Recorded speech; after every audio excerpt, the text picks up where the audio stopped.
Have you ever wanted to see all of Minecraft's most amazing animals in one place? Well, today we're making that dream a reality as we take on the formidable challenge of building the ultimate Minecraft zoo. From the lush treetops of the jungle to the shimmering depths of the ocean, we're going to create stunning natural habitat enclosures for them all. And this is where we're going to do it. I found this beautiful island surrounded by beautiful rivers and luscious grassy plains, which I think would be the perfect location for our zoo. It's a little bumpy and uneven at the moment, but we'll soon flatten it out and make it slightly easier to build on without making it completely flat and boring, leaving behind some slight height variation.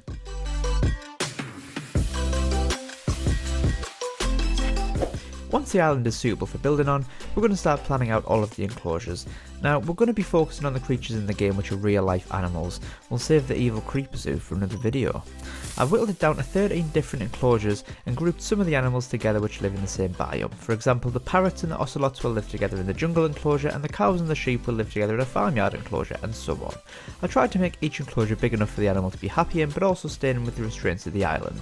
I also want to make this a sort of eco-haven island with natural looking building materials, but first let's see who's going where. So in the red block areas I've marked out the zoo's structural builds such as the all-important zoo entrance, a couple of viewing platforms, and a circle just beyond the entrance where I thought we'd put a large custom tree to represent the beauty and nature and love for the environment here at the zoo. Then, in the orange zone, we're going to place our horses, mules and donkeys along with a small stable. The green zone will be our farmyard area with our cows, sheep, pigs and chickens. The yellow area will be our meadow enclosure with our rabbits and bumblebees. The teal zone will be for our cute armadillos. Then the dark green area will be our tiger forest area with our wolves and foxes. Hopefully they don't break into next door and eat the chickens. The light blue zone in the middle will be for our aquarium to house our dolphins, axolotls, squid and all of our fish. The purple enclosure will be our beautiful desert island for our turtles.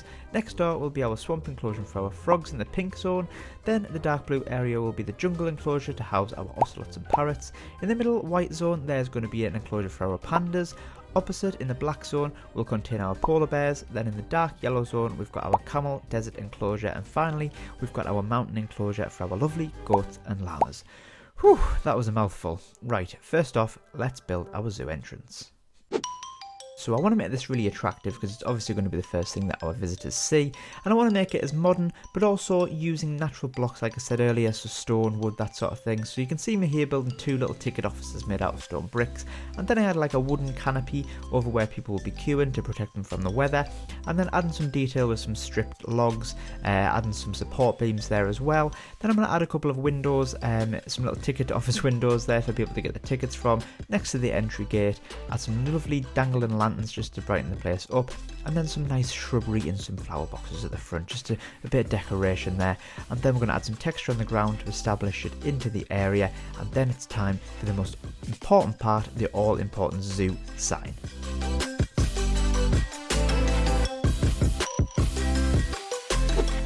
Next, I'm going to start work on our iconic tree. Now, I've built this circular stone wall in the entrance as soon as you come in, so this is going to be the first thing you see here. And then I'm going to build a dirt mound in the middle with some rocks and some textured blocks in there to place our tree trunk on top of. As you can see me building it here, it took me a little while to build. It's the largest custom tree I've ever built in Minecraft, so it did take me a little bit getting used to looking at reference images and stuff like that. So, and I think I added azalea leaves to this tree. I just think they've got a lovely colour, and then I added a couple of little variations of some lighter leaves in there as well, just to give it a bit more interest. But this is not an enclosure for any particular animal. This is just an iconic landmark in the zoo for people to remember, get photos in front of, that sort of thing. But yeah, I'm pretty pleased as I add some dangling lanterns just to illuminate the tree, add a bit more interest. And I think as you walk through the entrance here, the first thing you see is this tree. Mind that little sheep on the right, we'll have to put him in an enclosure, but I think it's turned out really nicely. So now it's time to start on our first enclosure. So we're going to start off on this orange enclosure on the right hand side as you walk into the zoo, and this is going to be home to our donkeys, mules and horses. That's right guys, so you can see me here building a bit of a retaining wall. This stone wall with the texture and the diorite slabs I think I'm going to continue throughout the zoo, so that the whole zoo is enclosed in one big wall, but we'll do it bit by bit. But here you can see me building a fence along the front. It's a bit of a ranch fence, you know, a theme, you know, like the stable here. I'm going to build it in a bit of a Wild West theme. You know, I like a Wild West theme if you've watched any of my previous videos. But I think what we'll do is on each enclosure we'll have a different themed front fence so that it sort of accompanies the animal suitably.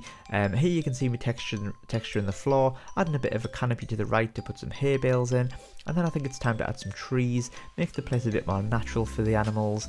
And then I think we're going to add a little couple of water troughs on the front fence here so people can see the horses coming up and drinking out of the water troughs. And then it's time to add in a couple of horses, mules and donkeys, and I think you'll agree that they're going to be very happy here, and we maybe can get the guests to come feed them and even get a ride around the zoo on the horses. I think that'd be a really good idea. But yeah, I'm really pleased with how the first enclosure has turned out. Then next up in the yellow area we've got our bumblebee and rabbit enclosure. That's right, we're going to create a meadow style enclosure. I'm building up the retaining wall here and then just flattening out the ground a little bit just so it's easy to build on. I'm not going to do this in all of them, we're going to add some different heights in terrain and some enclosures. Here you can see me adding a sort of farm meadow hedgerow style fence, and then I'm going to build a sort of flower hill here. So I'm building a couple of layers of dirt here, then texturing it up with some moss blocks, and then I'm going to add lots of flowers over on this in a second. But first of all, I'm going to add some bushes around the back wall and then add some paths, and then here you can see me adding lots of flowers for the bumblebees and the rabbits to enjoy.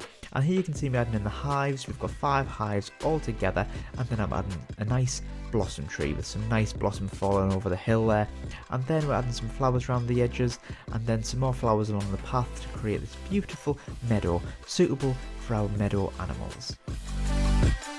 Then it's time to add in plenty of rabbits to hop around our little meadow enclosure, and then add in plenty of bumblebees that can pollinate the flowers and fly around enjoying the sunlight and hopefully not stinging any of our guests. But I think you'll agree we've got lots of happy bunnies.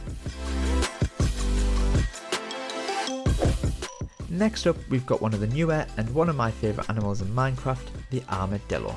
That's right guys, so you can see me here flattening out the area a little bit, and then we're going to build a fence along the front using stripped oak and birch logs, and I'm going to build a little bit of a platform here so people can go up these little steps, view over the fence into the enclosure, which I'm now going to cover in path blocks to create a sort of dry desert environment, which is where the armadillos live in real life. So then I'm going to add some texture to the ground here, and then I decided to add a bit of a cave for the armadillos to hide in, bit of a shelter with some rocks over here, and then add some dead shrubs, some fallen trees and branches so that the armadillos can shuffle around and find insects. Then I'm going to add some texture to the back wall with a little bit few leaf blocks, not too much but just enough to add a little bit of variation in colour and interest to the place. And then I'm going to add a bit more detail to the ground using some mud blocks, a little entrance at the side for the keepers to get in, some more lanterns, and then I think it's time to add some armadillos. And here we go, I'm going to add 2 little armadillos into the enclosure so they can live happily here in a little dry desert biome enclosure.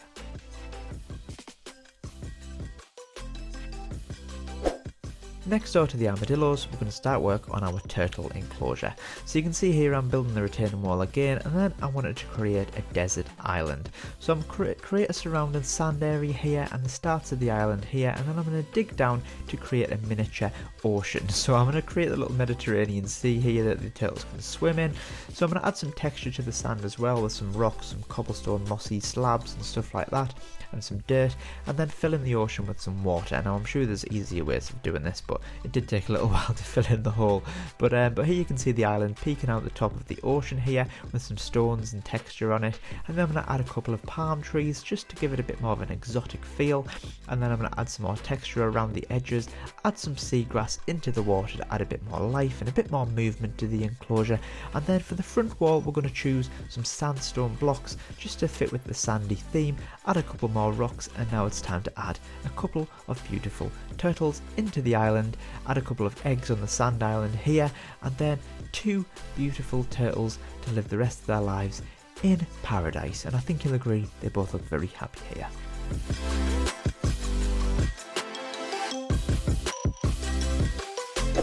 Now it's time to break up the row of enclosures with a nice viewing platform. So I want to build this so that our guests can climb the tower, view over the platform into multiple enclosures, and view the surrounding beautiful landscape surrounding the zoo.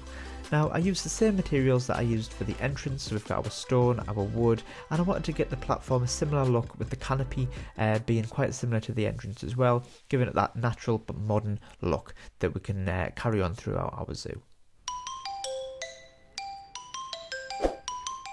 Next, it's our swamp enclosure. Now for our frogs, I wanted to create a sort of wetland swamp area. Here you can see me shaving off some of the grass on the top, and then I'm going to add in a shallow sort of pond, which is going to be filled with all swampy material like mud, dirt, rocks, all that sort of stinky stuff. And then we're going to add in some rocks, some moss covered rocks, just to give it a bit more texture. And then we're going to add in some beautiful mangrove trees, which ended up being absolutely massive, and having to cut down on the top of those because they were just, overpowering the rest of the zoo. And then we're going to fill up the swamp with some water so our frogs can swim around in it, and then add some foliage, lily pads, that sort of good stuff, a little wooden pier for the zookeepers to walk along, and then a natural log fence at the front, just to give it that sort of natural foresty swampy feel as well. And now it's time to add some frogs in. I did add some tadpoles as well, but then I did realise that it was just going to go overrun with frogs, and I didn't realise how high they could jump, so I did actually have to tie them with leads to some fence posts eventually, but it does the job, and I think you'll agree they love it here as well. Then, next door to the frogs, we've got our polar bear enclosure. Now, polar bears are one of my favourite Minecraft animals, so I wanted to make this extra special for them. So I decided I wanted to make a sort of ocean, Arctic sort of floating iceberg arena, and here you can see me building a little cave in the corner there for them to sleep in, with a bit of a snowy little edge around the water. And then we're going to dig down and create a sort of fake ocean again, so they can swim around as well as live in the snow on the outskirts of the water there as well. And then once we've filled in the bottom of the water, we're going to add our floating iceberg, which you can see here, add a little bit of snow on top. And then obviously this is a zoo, so it wouldn't be real snow, but the polar bears think it is, so that's alright. And then we're going to add a little bit of snow everywhere else, and then the front wall is going to be white concrete and diorite. And then it's time to add our lovely family of polar bears. So we're going to add 2 adult polar bears, and hopefully they'll breed us a nice little baby cute polar bear for everyone to see when they come to visit the zoo. Next up, we've got our aquarium. Now here you can see me reshaping the shape of the aquarium to a sort of diagonal oval shape. Made things more difficult, but definitely more interesting to look at. So here you can see me shaving off some layers of stone to make the aquarium deep enough for all of the aquatic animals to swim around and have plenty of room, and give that ocean feel to it. And then what we're going to do is we're going to add a layer of sand at the bottom to make it look like the bottom of the ocean. Then for the underwater aquarium walls, we're going to add lots of jagged rocks, mossy cobblestone, that sort of stuff to give it that natural underwater cliff look as well. And then we're going to add some on the surface of the sand as well, just to give it a bit more interest. Then around the top, we're going to add some glass windows so people can see inside the aquarium from outside of the zoo. And then we're going to add the all-important aquarium tunnel underneath, which is what you see in every aquarium, so people can walk through the underneath of the water and look up and see all of the aquatic creatures swimming around them. Now it's time to fill up the aquarium with water, so we've covered the top up with some blue concrete just as a placement block. Fill up the aquarium with water, and now it's time to add some life to the aquarium. So we're going to fill in with lots of plants, some seagrass, all that good stuff, and then it's time to add in some creatures. So as you can see, we've added all of our dolphins, squid, axolotl and fish, and we've resulted in a beautiful, bustling aquarium, finished off with a nice tunnel for people to walk through.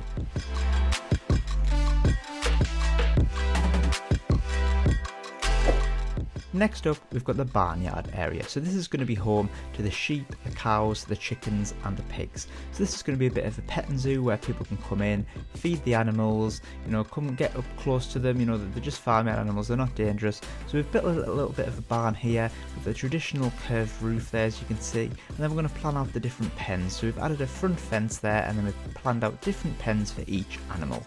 Here you can see me filling in the pigsty area with a nice little shelter in the corner and a nice muddy terrain for them to roll around in. And then next door we've got the chickens with a couple of nests with a couple of fresh eggs there for you to eat for breakfast if you want to. And then we've got the larger meadow area which will house the sheep and the cows. So now we can add a few cows and a few sheep into the field area. Then next we can add a couple of happy pigs to roll around in the pigsty area. Next we're going to add a few happy little chickens into the chicken coop area. And then we're going to add some into the barn. These animals could either be expecting babies or maybe a little bit poorly, but it's a bit of shelter for them as well. Next, we've got one of the largest enclosures in the zoo, and this is going to be our Tarr Forest enclosure, and this is going to house the wolves and the foxes. Now I know that wolves and foxes don't get on, so what we're going to have to do is we're going to have to tame all of the wolves so they don't start attacking the foxes, but that's fine. So we're going to build a natural sort of log front fence here with spaces for people to still peek through. Then we're going to add lots of spruce trees, small and giant spruce trees as well, and then we're going to add a couple of little dens in the ground, little holes for the animals to sort of sleep in and curl up in. I know foxes like to do that. And then we're going to add lots of texture with stones, plants and lanterns and that sort of stuff. Then it's time to add in the wolves. You can see them here exploring their new enclosure, and I'm just quickly taming them as well. And then it's time to add some cute foxes, and you can see that they're all really intrigued in the new enclosure as well. And so far so good, everyone's getting along. Then next door to the wolves and foxes, we're going to build our jungle enclosure. Now this is going to house the ocelots and the parrots. Now for this enclosure, I wanted to build a miniature waterfall and a bit of a river to give it that sort of tropical rainforest look. So here you can see me at the back building a bit of a rock, like a rocky waterfall style thing, leading to a little bit of a river, leading to a little bit of a pond. So we're just going to fill that up with water, and then we're going to make it look a bit better by adding some rocks and some texture to the river as well. Next, it's time to start adding some trees and some foliage, so we're going to cover the back wall in lots of jungle foliage, and then we're going to build some giant jungle trees. Now these were very, very big, so I did have to cut them down a little bit as well, but we wanted to make this place nice and dense, making it look like the real jungle. So adding lots of plants, lots of tropical flowers, rocks, that sort of stuff. And then for the front wall, we're just going to give it that sort of that chisel look. Then I swapped out the bamboo for the jungle fences, which I think looked a lot better. And then adding torches to keep in with the sort of jungle tiki sort of theme. And then we can finally add our ocelots into the jungle, and I think you'll agree they love it. And look at the parrots there flying around, looking around into their new jungle enclosure. I added a bit of texture to the waterfall at the back there, which I think you'll agree looks amazing.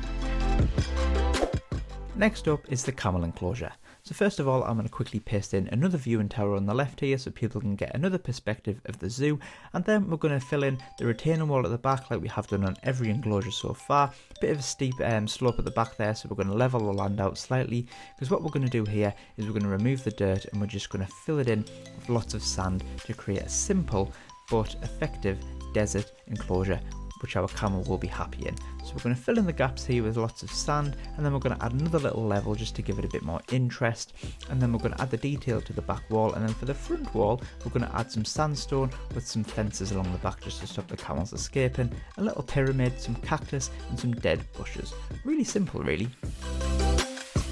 Then we're going to add our happy camels in here. We're just going to add 2 because it's not the biggest enclosure in the world, but I think you'll agree they look right at home. Next door, we're going to build an enclosure for our llamas and our goats. Now for this I had the ambitious idea of building a mountain for them to live on, which was a lot harder than I expected. I expected the mountain to turn out a lot bigger than it actually did, but it looks alright. It looks like the peak of a mountain, which is okay I think, because that's where you usually find these animals. So you can see me here building a bit of a peak of a mountain with some stone, then we're going to texture it out with some cobblestones, some stairs, some slabs, and then eventually we're going to add some snow onto the top of the mountain so it's a bit of a snow peaked mountain. And then once we've done that, we're going to add lots of trees and foliage and rocks around the edges just to give it that sort of more natural look, and it's not just a plain field. And then I think you'll agree it's turned out okay. And then we're going to add a bit of a wooden front wall with some steps so people can peek over the top and look at the llamas and goats.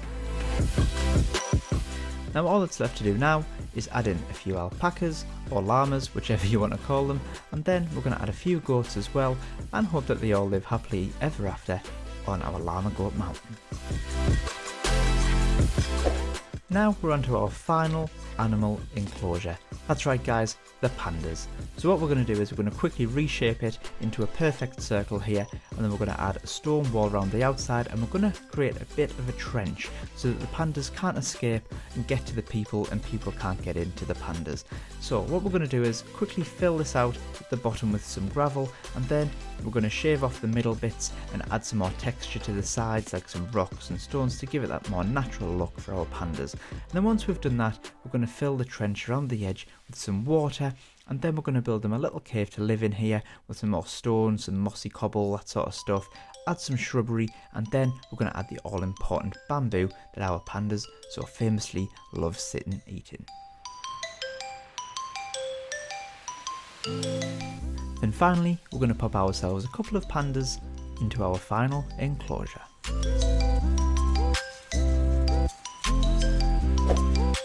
Then finally, as we view the zoo from the air for the first time, we're going to fill in the middle with lots of path blocks, texture, stair, benches, that sort of stuff, just to bring everything together.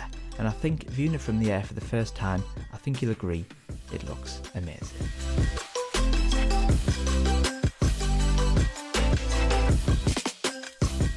Don't worry, I know what you're thinking. Welcome Will, we've forgotten the cats.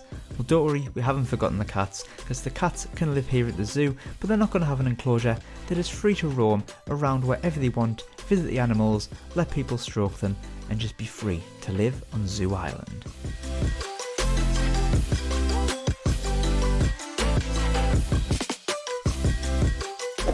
And that wraps up our amazing zoo build in Minecraft. From cosy enclosures to lush habitats, we've created a perfect sanctuary for all of our animal friends to roam and thrive. I hope you enjoyed the journey as much as I did. If you're feeling inspired, then let me know your favourite part of the zoo in the comments below. I'd love to hear your thoughts. Now, some exciting news. You can now download my Minecraft worlds, including this zoo and my Snowy Viking Village world, by joining my Patreon through the link below. Don't forget to check it out. And don't forget to leave a like and subscribe for more epic builds. You won't want to miss what's coming next. So thank you so much for watching, guys, and I'll see you in the next video. Tatty bye.